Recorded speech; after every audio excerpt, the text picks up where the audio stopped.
Hey, real quick before this video starts, I just want to say I completed the outline for this story back in November of 2023, so more than 2 years ago. I could not have possibly anticipated the direction that this country would take in that time, which has understandably made some of the topics covered in this story a sore spot for some people, most especially in the prologue, but has also made this story much more relevant to modern politics. A big reason that this story took so long to come out compared to the last ones is that I was debating whether or not I should even release it, despite the fact that it's an integral piece of the overarching story and it introduces some of the most important characters in the narrative. I have decided that this needs to go up. So, let me just dispel any potential political ambiguity. Fuck ICE. The second Trump administration is destroying this country, and look out for your vulnerable neighbors in this terrifying time. With that said, let's get into it.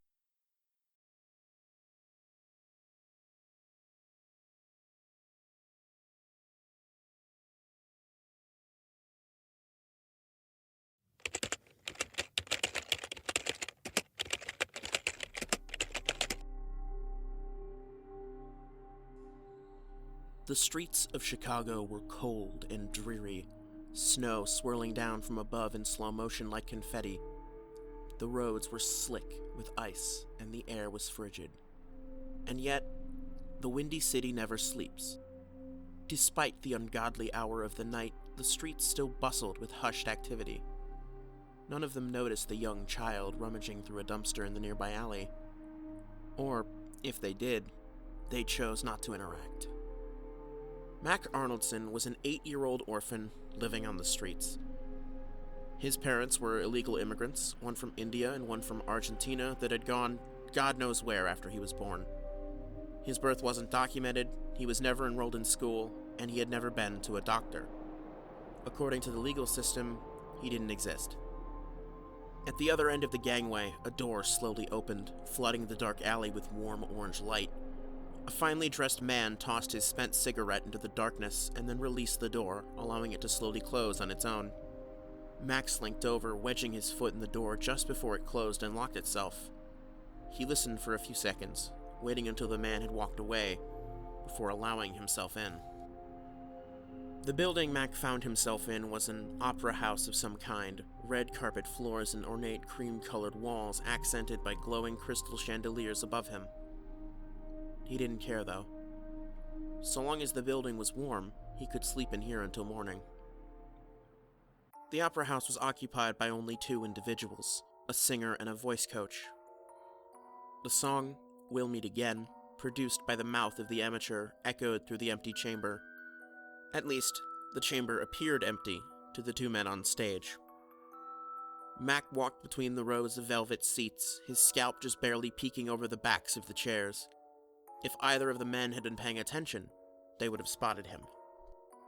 Psst! A voice called out from the aisle. Mac glanced over to see a young girl, about his age, crouching behind a seat. "Get down, they'll see you," she whispered harshly. Mac slowly, quietly lowered himself to a crawl and made his way over to her. "What's your name?" Mac asked quietly. "Sophie." "I'm Mac." "That's a funny name," Sophie chuckled, running a hand through her auburn hair. "Why are you here?" Mac puzzled. "I live here," Sophie responded. "I don't have any other place to go, no home or anything." "Me too," Mac returned. "Do you have parents?" Sophie shook her head. "Mine put me in the place where all the kids with no homes go." "I never had parents," Mac replied. "Do you want to be friends?" He extended a hand outwards. After a moment of consideration, Sophie took it. "Yes," she whispered joyously. Thus, a bond was forged that could last a lifetime. Mac's bony hand gripped the edge of yesterday's newspaper as he scanned his eyes across the page, gathering pieces of different articles with little interest. Beloved boxer and activist Muhammad Ali laid to rest. Tomorrow, the 10th of June, residents of Chicago are encouraged to tune into the coverage of Muhammad Ali's Louisville Memorial Service on ABC. Election outlook. Who will take the White House? Clinton is currently up 4 over Trump, but can she keep up the momentum until Election Day? Pharos press conference interrupted by violent protest. A press conference held by Pharos Energy Solutions, detailing their plans to revitalize Chicago's energy grid, was interrupted by protesters demanding apologies for the many lives lost when one of their ships exploded in the Chicago harbor 1 year ago. He had been hoping for something a little more uplifting to read, but it was just about the same old news he'd gotten used to. He tossed the newspaper away nonchalantly, boots scuffing against the ground as he meandered down the window-lit street. Cars passed by on the road next to him, headlights occasionally forcing him to bring his arm up over his eyes. Just a few more blocks to the soup kitchen, he thought. Mack felt someone tap his shoulder and turned around to see a man in the telltale blue suit and black tie of a Chicago policeman. "What are you doing out so late at night?" the man questioned. Mack's eyes bounced left and right nervously. "Just, running some errands, officer." "Mm-hmm." The man pulled out a small pad and a pen. "Where are you headed?" "The soup kitchen on Washington Boulevard?" "Mm-hmm." He nodded, jotting something down. "It's dangerous for kids like you to be out alone on the streets this late. Hop in my squad car, I'll drive you over there." "You got a name, kid?" the officer asked from the front seat. Mack shuffled in the cop car uncomfortably. "Wally? Wally West." The officer nodded slowly. "Well, I'm Paul. Nice to meet you, Wally. You got any folks around these parts?" Mack weighed his options briefly. On the one hand, lying to the officer might cause more problems down the line. On the other hand... "No, sir. I never really knew my parents. I think they took care of me when I was really young, but I've been alone as long as I can remember." Paul shook his head solemnly. "Can't imagine it's been easy growing up in Chicago like that, kid. You've been getting along fine on your own?" Mack shrugged. "It's tough, but I'll manage it.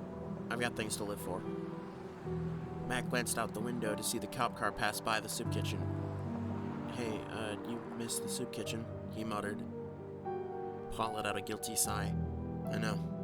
I'm sorry, kid." The car turned and pulled into a police station. Mack's eyes went wide with fear and worry. He leapt from his seat and frantically began to tug at the doors of the police car, but they were locked. "We have some video footage of you using a crowbar to break into the back entrance of a Jewel Osco. Even if I understand your situation, I still have to bring you in." The officer got out of the car and walked around to the back, unlocking one of the doors and swinging it open. "You're just a kid, so I don't want to have to rough you up when I take you in. Can I trust you to walk into the station with me?" Mack nodded, appearing to resign himself to custody. The officer stepped back from the door, beckoning for Mack to step out. "Come on, Wally. I'll do my best to get you a light sentence, all right?" Mack began to walk towards the front steps of the station, followed closely by Paul. As he stepped up onto the sidewalk, he reached into his pocket and slowly opened a plastic bag. He took a deep breath in, readying himself, and then... Mack spun around, removing the bag from his pocket in one quick motion and throwing the contents into the officer's face. Sand from Montrose Beach entered Paul's open eyes, blinding him and causing him to cry out in pain and surprise. Without wasting a beat, Mack sprinted through the parking lot and across the street, narrowly avoiding a head-on collision with a taxi. He ran into an alley, took several random turns, clambered over a chain-link fence, and ended up a good distance away. He collapsed against a brick wall and started to hyperventilate. "What the fuck do I do now?" he thought. I'm gonna go to jail if they catch me. What the hell am I gonna tell Sophie?" He took a deep breath in. Sophie, right. I should ask her what to do. Even though his stomach condemned him for it, he decided that he absolutely could not afford to stop at the soup kitchen. He needed to talk to Sophie, right now, before she went to bed for the night. Sophie's home was a fairly quaint little place, narrowly wedged between two other brick buildings like books standing on a shelf. Is she gonna be mad at me? Mack thought as he ascended the old steps. I hope she's home. After taking a deep breath, he stepped up to the door and rang the bell. Sophie's foster dad slowly opened the door, sullen face meeting Mack's gaze. His mouth curled into a slight smile as he recognized the scrawny boy. "Oh, Mr. Arnoldson, do you need anything?" "Good evening, Mr. Butler," Mack responded. Is Sophie home?" Mr. Butler nodded, turning to yell over his shoulder. "Sophie!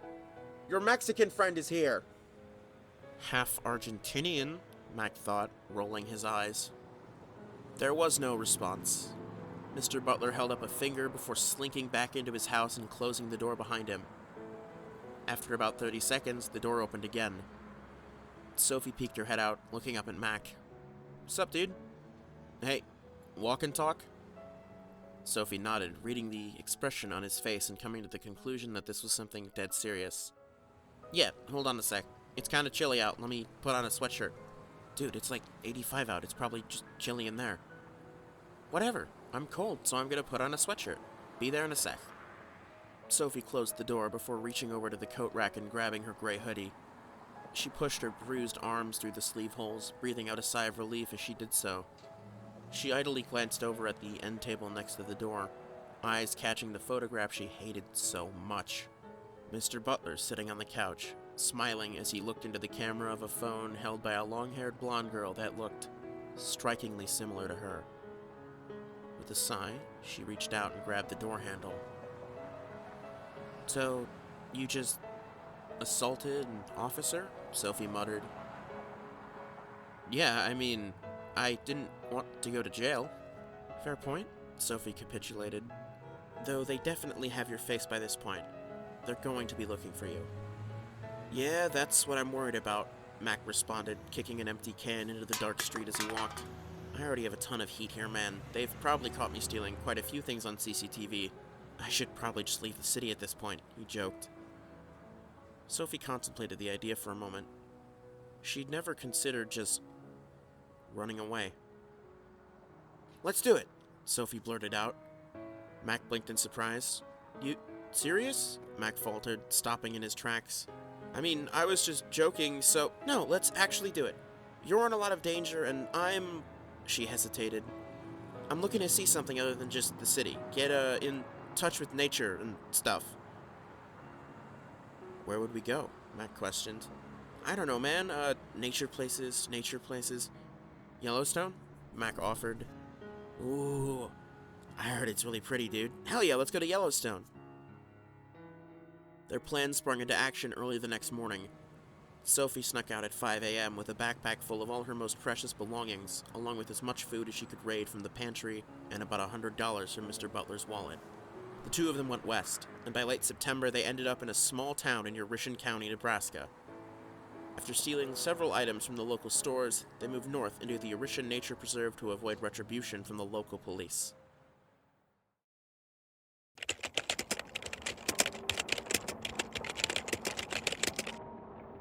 Mack leaned his head against the rusted window of the old bus, listening to the rhythmic pitter-patter of the thinning rain against the lightly swaying conifers outside. His hand absent-mindedly tapped against the decrepit seat in front of him. "What you thinking about?" Sophie wondered with a mischievous smile. She was lying on her stomach on the seat across from Mack, flipping through a survival guidebook. "Where I'd be right now if I hadn't met you," he mumbled. "Probably still scrounging through dumpsters." "Aww. Is Mackie all morose and depressed because of the rain?" Sophie mocked.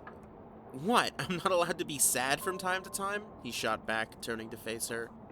"Not on my watch." She pulled her cheeks apart and smeared her mouth into a wide grin. "You gotta be happy." "Alright, tyrant." Mack looked back over to the window. A few seconds of silence held in the air before Sophie responded. "For the record, I think about that day too. I'm glad that I met you." "Thanks, dude." Mack smiled. "Love you, bro," Sophie replied. Mack reached out and ruffled her hair. "Shut up, dork." Sophie put her hand up to grab his. "Hey, no touching my hair, that's not fair." "It's perfectly fair, dude, just reach up and touch mine," Mack taunted as he stood as tall as he could. Sophie pursed her lips and crossed her arms in an exaggerated pout. "You know I can't reach that high, dude. I'm only like 3 oranges tall." "Come on, you're not that short," Mack prodded. "I mean, I don't think you are." "You're just saying that to make me feel better," Sophie lamented. "I need to get taller or I'm gonna die, dude." "It's not that serious," Mack responded. "There's nothing wrong with being short. Not that you are, you know." Sophie rolled her eyes and then flipped over onto her back, long auburn hair flowing down to the floor of the bus. She held the book up above her head and continued reading. Mack sat down, unzipping his backpack and fishing through it for something to eat. Yo, Sophie, what you want for lunch? We got granola bars, jerky, cosmic brownies, some chips, Sophie tilted her head back to look up at him. Jerky. You sure? We only got a third of the bag left, it'll be the last of it. Sophie nodded, and Mack begrudgingly produced the bag of jacklegs. Her mouth curled into a sly grin as she snatched it from his hand and practically ripped the bag open. Slow down, dude. It's not like it's gonna run away, Mack jested. Oh no, help me! Sophie mimicked a shrill voice as she dangled a piece of jerky above her head. She's gonna eat me! Help! Just eat, you dork. Mack rolled his eyes. Sophie dropped the piece of jerky into her mouth, accompanied soon after by a cartoonish munching sound. Aren't you a bit too old to be playing with your food? You hate fun, she playfully accused. You hate my whimsical nature. Okay, well, that's just not true, Mack retorted. It's true, she responded, dropping another piece of jerky into her mouth. Mack let out a sigh, accepting that he had no chance of winning that argument. We should get moving once the rain stops. Looks like it should let up soon. Sophie nodded affirmatively, though it was a little hard to tell since she was upside down. Mack zipped up his backpack before picking it up and swinging it over his back. You're not gonna eat? Sophie questioned. Nah, I'm not that hungry, Mack lied. His stomach doubled over in pain as he rebuked the offer of food, but it was more important that she ate than he did. She wanted to get taller, right? Better to conserve calories. The ground squelched under Mack's heavy boots as they sunk into the mud, the air filled with petrichor and the fluttering orange leaves of the conifers overhead.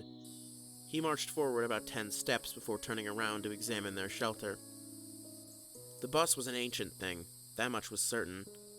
It had been here for longer than either of them had been alive. What had once been painted a striking white was stripped down to the rusted brown metal by the annals of time. The windows were cracked and grimy, coddled by cobwebs and moss. Just below them was the faint, faded shape of a thick orange stripe which had run along the length of the vehicle. Despite the grungy look, it had been one of the more pleasant places they'd slept in their trip. Mack hated to admit it, but he was going to miss the bus the next time they had to sleep under an overpass or on a rooftop.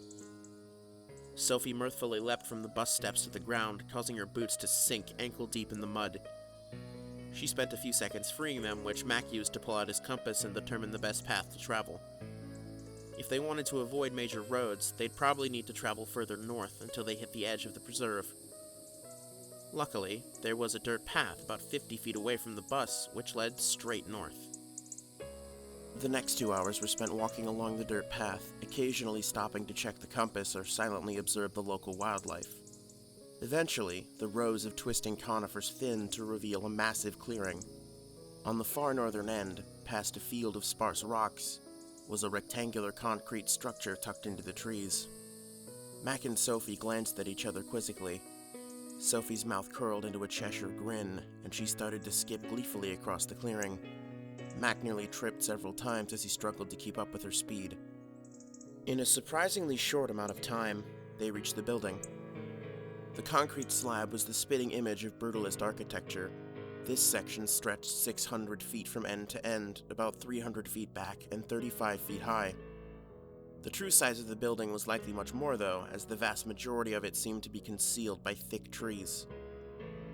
There were no windows, no markings, and no identifiable features other than 2 rusted garage doors and a smaller, significantly less rusty metal double door. The asphalt lot was cracked and withered from decades of neglect, puddles of grimy water populating the potholes of the once occupied parking spots. Sophie glanced to her right to see a moss-covered stone plaque. She scuttled over to it, wiping the moss away to try and identify what was written on it. The plaque was decorated with a strange symbol, a beaker shooting light out of the top like a fountain. Next to it, the letters P-H-A-R-O-S were displayed. Sophie recognized the strange method of capitalization and spacing. These were symbols from the periodic table. Underneath it was the company's subtitle, Chemical Engineering. Pharos, she thought. Where have I heard that name before? Mack approached the double door, taking note of a sign on the front which read, "Condemned. As of 8/16/1995, this building has been found in violation of Section 1.4.21.2 of the Eurytion County Workers' Health and Safety Code. Do not enter." As if a 20-year-old sign is going to stop me, Mack thought. He pressed against the door softly, finding that it was firmly in place. He grabbed and tried to twist the rusted knob, which did not budge. "What you doing?" Sophie blurted out, inches behind Mack. His arms flailed wildly in surprise as he let out a decidedly unmasculine scream. Sophie doubled over with laughter as Mack grabbed his chest and leaned against the wall, heart slowly working its way back down his throat. "Dude," Sophie forced out between her wheezing chortles. "I've never seen anyone jump that high. That was some Olympic-level shit." "Maybe I should sign up," Mack responded. "That money would get us living in luxury for a good while." "I don't know. They probably won't let you in on account of the fact your proportions put you closer to a stick bug than an actual human," Sophie bantered.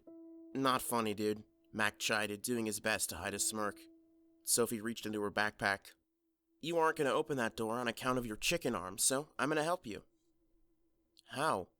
Mack tilted his head to the side inquisitively. "Your arms are just as thin as mine, dude." "You ever heard of a force multiplier?" Sophie shot back, playfully removing a crowbar from her backpack. Mack's eyes went wide. "When did you get a crowbar, dude? Have you had that the whole time?" "Nah." Sophie shook her head.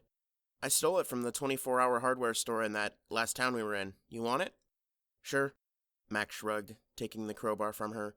It felt right in his hands. Familiar. He wedged it into the doorframe, turning it with all his might to try and get the door open. He heard the metal groaning in protest, but failed to make it budge. "Let me help." Sophie stepped up, also grabbing onto the crowbar. With their might combined, they managed to wedge the door open with a loud clang.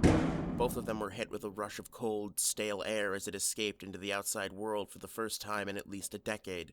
They turned towards each other, Mack bearing a look of worry in complete contrast to Sophie's mischievous smirk.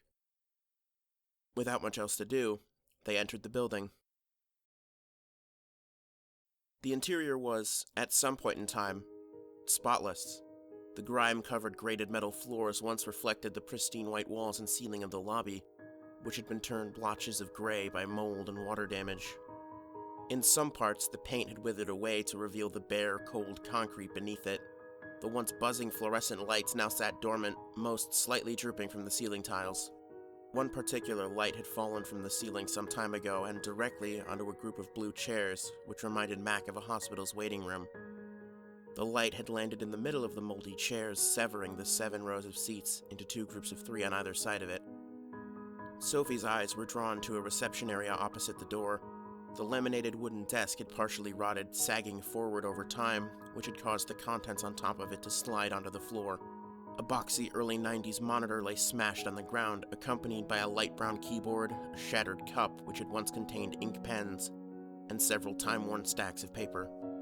She walked over to the desk, running her finger along its surface and feeling the surprisingly damp wood. She glanced upwards to see a darkened spot on the ceiling above it, implying some degree of water damage. "This place is a dump," Mack muttered. "Better than the bus," Sophie responded.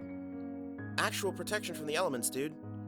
Those chairs look way more comfortable than the bus seats." "True," Mack agreed. "Maybe there's some cooler stuff further in." His voice trailed off as his eyes locked onto a symbol that had been scrawled into the wall next to a door that led further into the building. At first, it looked like a circle with a bunch of symmetrical lines jutting out from it in every direction. Upon further inspection, however, he realized what the symbol actually was. A series of triangles, each rotated 15 degrees about their center further than the previous one. The lines of the 24 triangles created the negative shape of a circle in the middle. Why was such a complex geometric symbol scrawled next to this door? In fact, as he began to scan the room, he noticed more symbols scrawled across the walls. Each symbol was a conglomeration of triangles with oddly specific patterns. Why were these here? As he stepped towards the circular symbol, his foot met something that gave no resistance. He looked down to see a singular half-burned candle on the ground, tipped onto its side some long time ago. The wax seemed to have half-melded with the floor. Sophie, meanwhile, was focused on the desk. She walked around to the other side, carefully opening one of the rotting drawers to find several stacks of manila envelopes within. They were all badly damaged by time and didn't seem particularly interesting. Regardless, she leafed through them, finding them to be heavily damaged records of employment. There was, however, a piece of paper at the back of the cabinet that would be rather useful to them. A blueprint of the building. They appeared to be in Wing A at the moment. It had several key locations. A cafeteria, a chemical storage zone, a lab of some kind, an HR department, some office space, an intercom room, and, most interestingly, an armory. Her eyes glided over to the connected main building, which appeared to contain rooms like a conference hall, another armory, and an area labeled Records with an asterisk next to it. Moving her eyes to the bottom of the page, she saw that the asterisk represented an area that required clearance level 3 or higher to access, whatever that meant. She moved her gaze over to Wing B. The area seemed to primarily be composed of laboratories, with a few rooms labeled storage. Strangely, every single room labeled storage seemed to require clearance level 3 to enter. As her focus shifted to Wing C, she saw that it was entirely covered by a large black box. The words, "Need to know basis," were imprinted on the box in striking white text. "Yo, this place is fucking weird," she muttered. "You're telling me," Mack responded. "There's all kinds of strange symbols on the walls." Sophie glanced up and over towards the symbol Mack was gesturing at. "Huh. That is weird," she commented. "Take a look at this map, though." Mack walked over to her and peered over her shoulder to read the map. "Why would part of the building plan be a need-to-know basis?" Mack questioned. She shrugged in response. "You want to explore deeper?" Sophie inquired, stuffing the map into her backpack. Mack walked over to one of the chairs and plopped down in it. "Not particularly, dude." His form slumped, eyes suddenly feeling rather heavy. "I'm real tired all of a sudden." "Uh-oh," Sophie responded. "You think you're getting sick?" "Nah, probably not. Just, we were walking for a pretty long time and I didn't get much sleep last night." In reality, Mack knew that he was suffering from malnutrition. Sophie shrugged.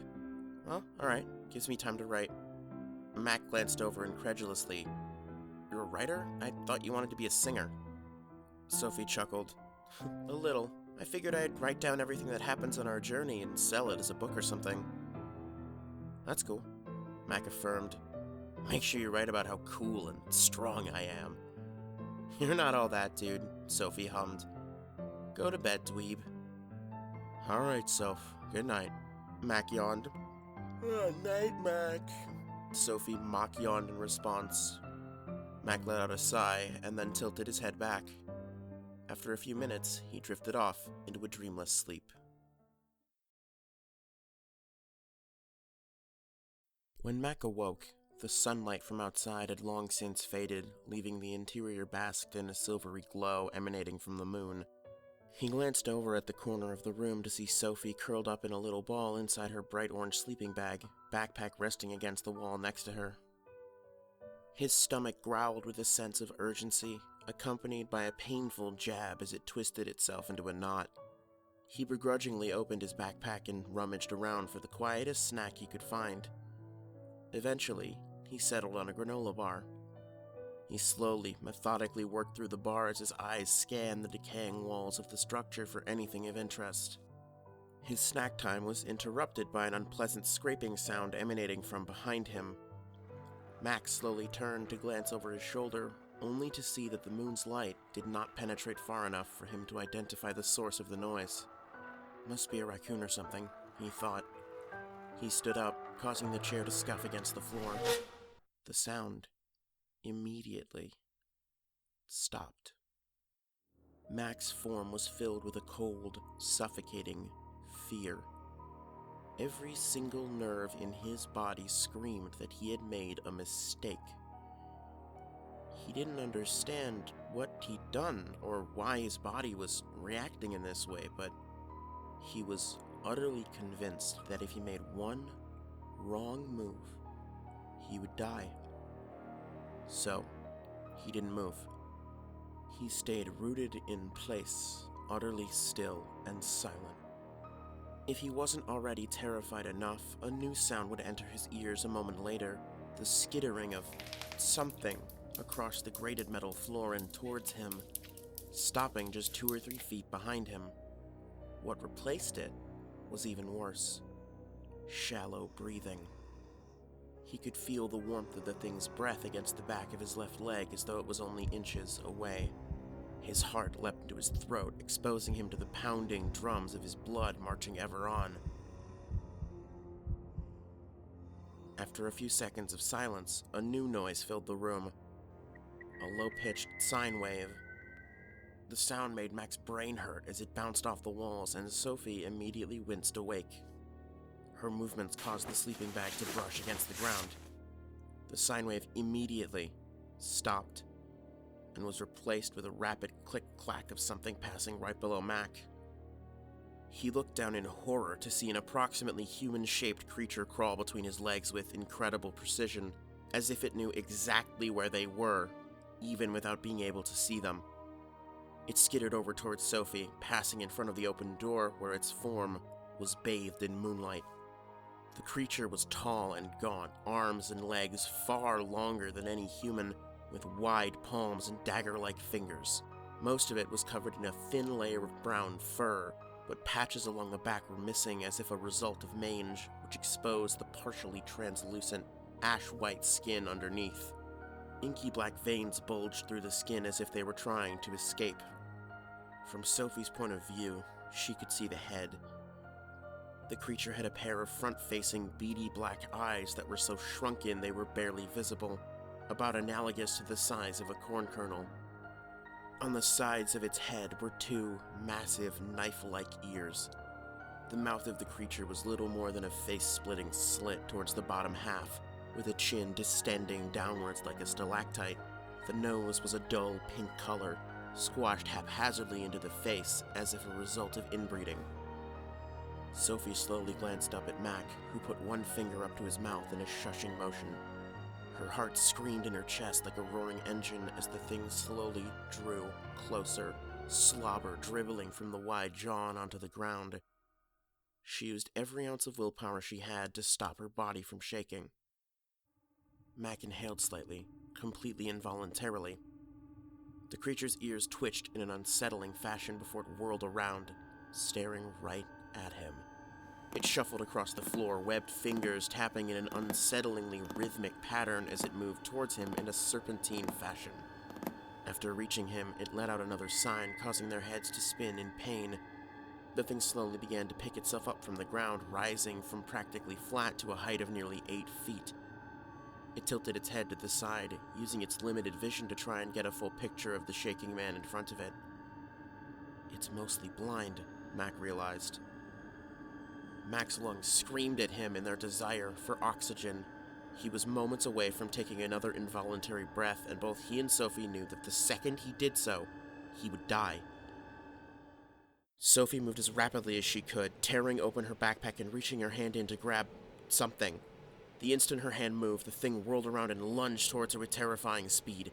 It slammed into her with immense force, bashing her into the wall and pulverizing her lower spine. It opened its mouth as she struggled to move, revealing rows upon rows of thin, needle-like teeth. She felt her hand wrap around the object she'd pulled from the backpack as the thing's fangs buried themselves into her neck. She had just enough adrenaline to swivel the object she was holding towards the beast's stomach and pull the trigger. The snub-nosed revolver expelled a bullet that pierced the abdomen of the creature, causing a tar-like ichor to spill forth from its gut and coat the front of her shirt. The thing let out a horrid shriek and retreated into the darkness with terrifying speed. Sophie immediately fell forward, hands reaching up to clutch her neck, which was letting loose a torrent of blood. Her legs twitched wildly as the muscles received random signals through the misfiring nerves in her shattered spine. Mack darted forward faster than he'd ever moved before, balling up the bottom half of his shirt and shoving it down onto her neck as hard as he could. The shirt immediately turned a deep crimson. Sophie sputtered and choked as her eyes flung themselves around her sockets wildly, darting every which direction in a frenzied state.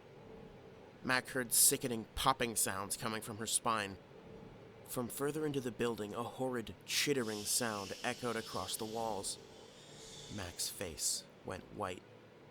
He crouched down, wrapping an arm under Sophie's waist and kicking off the ground with one foot towards the open door. His crouched sprint let out a series of metallic clanging sounds as he crossed the room, breaching the doorframe a few seconds later. His foot caught on the bottom of the frame, sending him and Sophie tumbling onto the asphalt. He glanced over to Sophie's form on the ground to see her lying completely still. He frantically crawled over to her, stomach churning from worry and fear. Her face was neutral, eyes listlessly gazing into the starlit sky. Rivulets of sanguine fluid ran down her neck, a red splotch quickly spreading across the collar of her shirt. Her jaw hung slack, a bubbling pool of blood forming at the back of her mouth. Her pallid skin was cold to the touch as he pressed his thumb into her wrist to check for a pulse. A meaningless action, but he was in shock, struggling to cope with the situation. Out of the corner of his vision, he saw movement. He glanced over towards Sophie's face to see that her eyes had drifted over to stare at him. Her fear and confusion reflected in her eyes as a mirror of his own. A miserable gurgling sound began to rise from her larynx, causing the pool of blood at the back of her throat to writhe and froth. Tears of pain and terror ran down her cheeks. She was dying. He grabbed her cold hand and squeezed it as tightly as he could, clenching his teeth and doing his best to hold back the torrent of sorrow welling up inside him. He needed to be strong for her right now. He needed her to think he'd be okay without her. As he held her hand tighter, he could swear he felt it getting warmer. The skin, which had been comparable to ice just moments ago, had returned to normal temperature and then exceeded it. He felt like he was clutching the wax of a burning candle. The sensation stung so greatly and suddenly that he instinctively pulled his blood-soaked hand away. Her gurgling whimpers turned to sputtering, blood-filled gasps for air as the liquid in her throat seemed to recede down her esophagus. The blood flowing from her neck stymied from a deluge to a dribble, accompanied by sickening, cracking sounds coming from her midsection. Her hands slowly balled into shaking fists. Color began to restore itself to her paper-white skin like paint spreading across a canvas, the trembling of her form beginning to subside. After a few more moments, her breathing returned, chest rising up and down as life was injected back into her veins in some impossible fashion. She sat up slowly, raising her crimson-coated hands in front of her face to stare at them in utter disbelief. How was she alive? She reached a hand up to her throat, feeling for the holes that had been punched through by the canines of the horrid beast within that building. The puncture wounds had disappeared, slick blood being the only remnants as to their existence. She looked down at her legs, sending a signal to move them, and they moved. Her spine had been restored, and the nerves severed by shards of bone had been rewired and replaced. How? Mack's eyes welled up with tears at this miracle, dashing forward and wrapping Sophie in a tight hug that threatened to rob the air from her lungs. After a further moment of motionless disbelief, she reciprocated. They sat on that lot crying for nearly 10 minutes, neither wishing to move or break the hug. Mack's mind was filled with uncountable emotions from across the entire spectrum: fear, uncertainty, disbelief, and, finally, relief. She was okay. Sophie's mind wasn't filled with anything nearly as emotional. Rather, it was focused on the logical aspects of what had just happened to her. She should have been dead, but something, somehow, prevented her death in some way neither of them had ever thought possible. Of course, she was relieved at still being alive, but her head was much more focused on the situation at hand. Mainly, what would they do if that thing came back? What even was it? They would have certainly sat there until the sun came up if the sound of the approaching car had not roared out through the night, sending the two wordlessly scattering towards a small grove of trees in the center of the clearing. They just barely managed to seclude themselves within the plant growths before the vehicle came screeching out of the woods. A 1996 Ford Bronco, freshly painted red, rolled into the lot. The car stopped in the center, headlights blinking several times before they went dim. The driver's side door opened, and a man stepped out of the vehicle. From this distance, it was impossible to make out the finer details of the man, but he wore a hunched, tired stature, head constantly lolled forward several degrees. As he walked around to the back of the Bronco, they could use the car's height to estimate him to be on the shorter side, perhaps around 5'8". The man unlatched the trunk, reaching inside to remove what appeared to be a heavy duffel bag. As he did so, he performed some kind of hand sign that was difficult to make out from this distance. He rummaged through his pocket for a moment, producing an object which sent a beam of light out from him, a flashlight it seemed, and walked into the concrete structure. Mack and Sophie remained silent until they had reached the dirt path leading out of the clearing. Once their shoes finally left the grass, Mack breathed out a sigh of relief. "You scared the shit out of me, Sophie." "I figured," she responded. "I scared the shit out of me too. I don't even know how I'm alive." "I don't think it really matters how you're alive," Mack countered. "Maybe some kind of divine intervention?" "Divine intervention?" she returned. "You think the big man upstairs finally threw us a bone? I mean, maybe he—" "I don't think so." Sophie cut him off. "I don't have an explanation for it yet, but there has to be something else. Chemicals or some undiscovered defense mechanism or something. Besides, if the man in the chair wanted us to succeed, he would have helped us out by now." Mack ducked under a low-hanging branch before turning over towards her. "How'd you get the gun?" Sophie chuckled nervously, still shaken up from the experience earlier. "Stole it from a dude open carrying in that motel we stayed at on the edge of town." Mack's eyebrow raised inquisitively.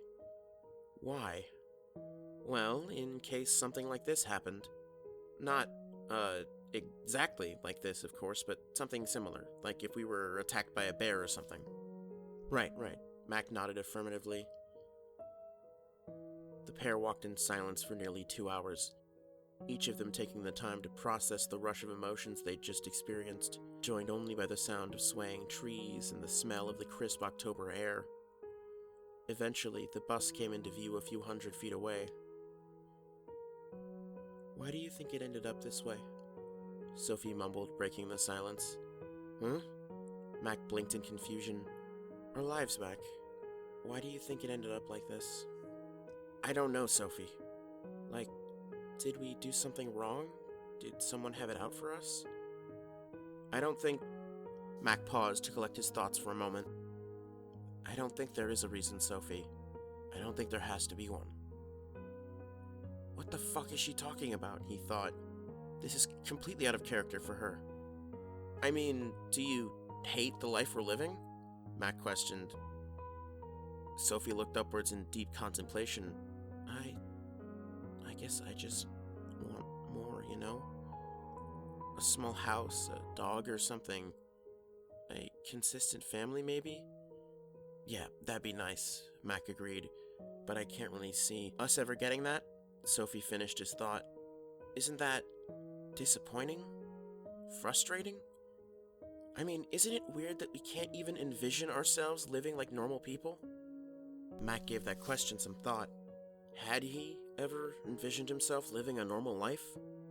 He tried to rack his brain for any time he did. If he had, he couldn't remember it. He tried to conjure up an image of what his day would be like if he was normal. Sophie tilted her head to the side inquisitively, watching Mack gaze off into the distance.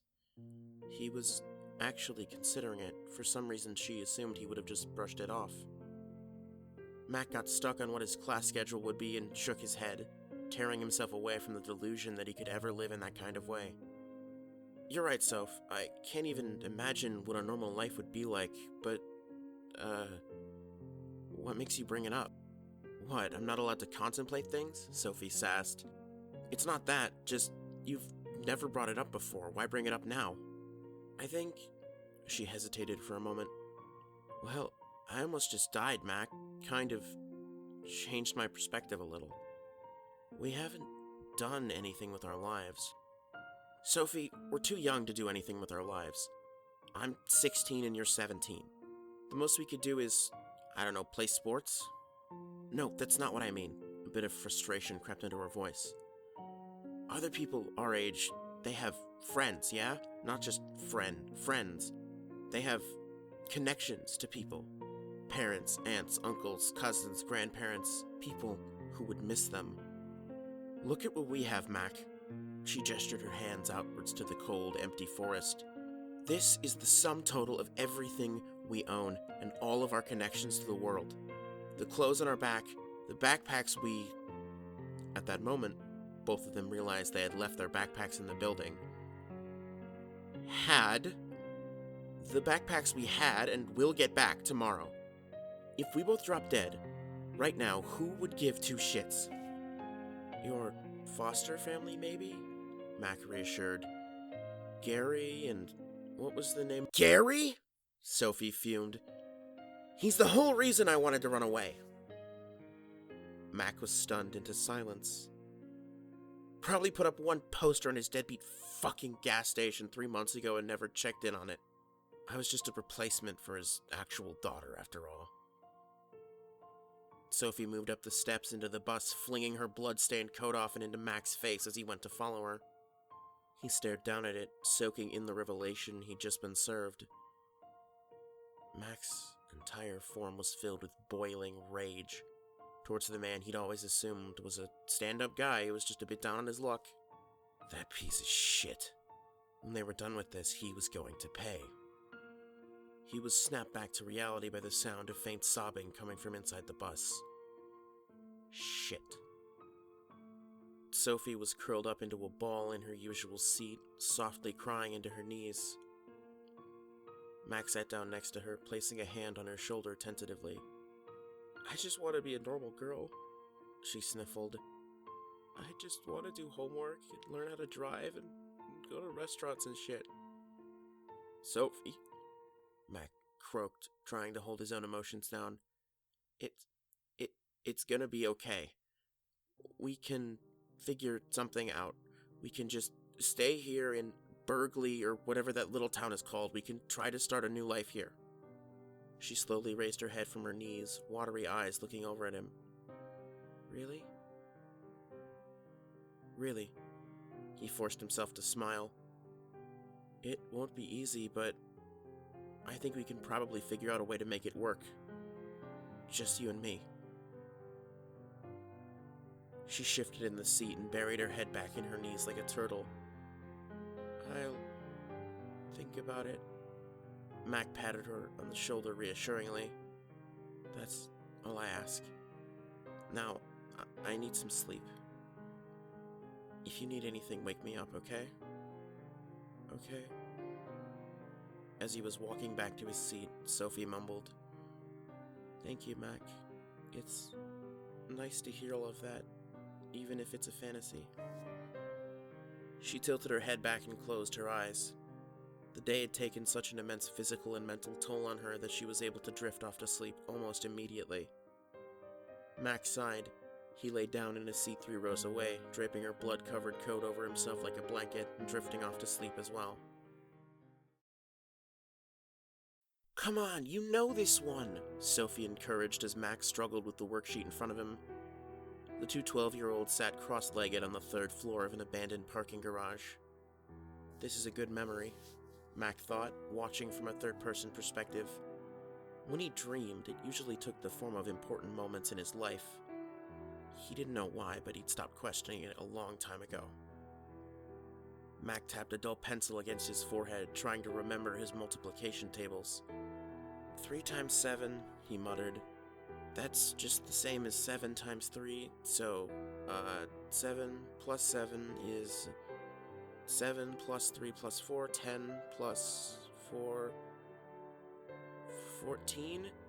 Then that plus 7 is equal to, 4 plus 7 is, equal to